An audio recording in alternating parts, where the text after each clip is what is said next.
Do we have to go through the history?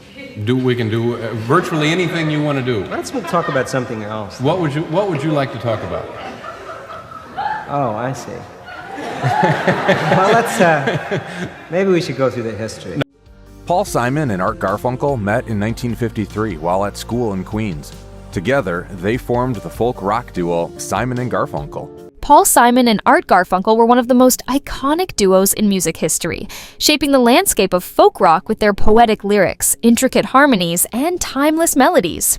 Their music, filled with melancholic beauty and deep introspection, spoke to generations, yet behind the scenes, their relationship was tumultuous. Though they created masterpieces like Bridge Over Troubled Water and The Sound of Silence, their partnership was fraught with tension, jealousy, and unspoken resentment. Over the years, Paul Simon has slowly revealed the heartbreaking truth about why their relationship crumbled, peeling back the layers of their friendship and exposing the wounds that never fully healed. And he's not playing the game with you anymore, and he's keeping you waiting in the studio. What was going on in the studio, though, was a real tug of war about taste. At the core of their breakup was a painful dynamic that had been brewing since their early days as childhood friends. Simon and Garfunkel first met in elementary school in Queens, New York, bonding over a shared love for music. They began their career as Tom and Jerry in the late 1950s, long before they became the global sensations we know today. However, even in those formative years, cracks in their relationship were forming. Garfunkel, with his angelic voice, was often the face of their act, while Simon, despite being the primary songwriter, felt overshadowed. This imbalance would only grow as they gained fame, fueling an underlying tension that eventually became insurmountable. Paul Simon has admitted in later interviews that one of the biggest blows to their relationship came in the late 1960s, when Garfunkel chose to pursue an acting career. Real arguments that could stop a session cold. Yeah. So I said to Artie, "Are you going to go and do another movie now?" And he said, "Yeah." And I said, "Why didn't you tell me? I just heard it from Chuck Grodin." He said, "I was afraid if I told you would stop working on Bridge Over Troubled Water." And I thought, I got to get out of here. Yeah, good for you. He was cast in Catch-22, a decision that left Simon feeling abandoned. At the time, they were at the height of their success, and Simon struggled with the fact that his creative partner had chosen to step away.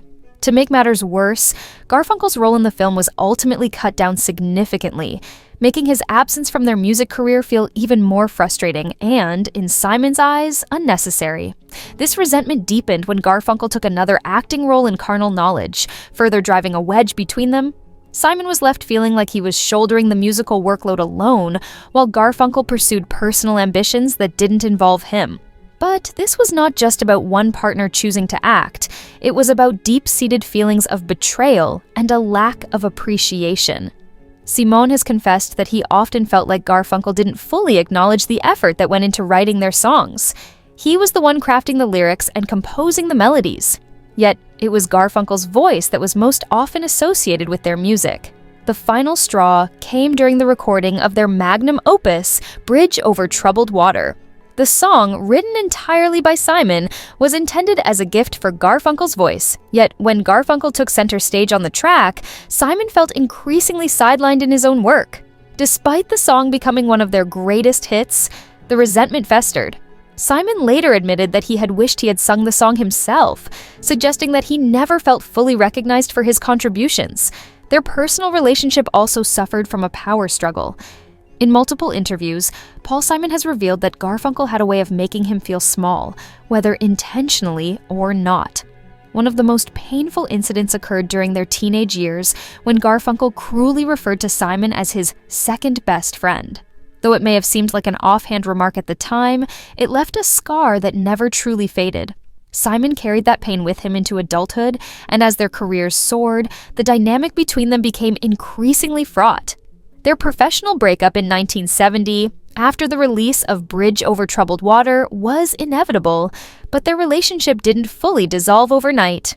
Over the decades, they reunited multiple times for concerts and special performances, but the tension was always lurking beneath the surface.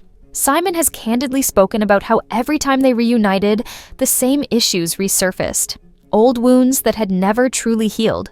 He described their reunions as moments where the bitterness of the past came rushing back, making it impossible to sustain any long-term collaboration. In more recent years, Paul Simon has admitted that their breakup was more than just an artistic split.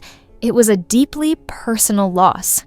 Despite everything, there was an unbreakable bond between them, formed in childhood and solidified through their music. Yet, Simon has also confessed that their friendship was beyond repair.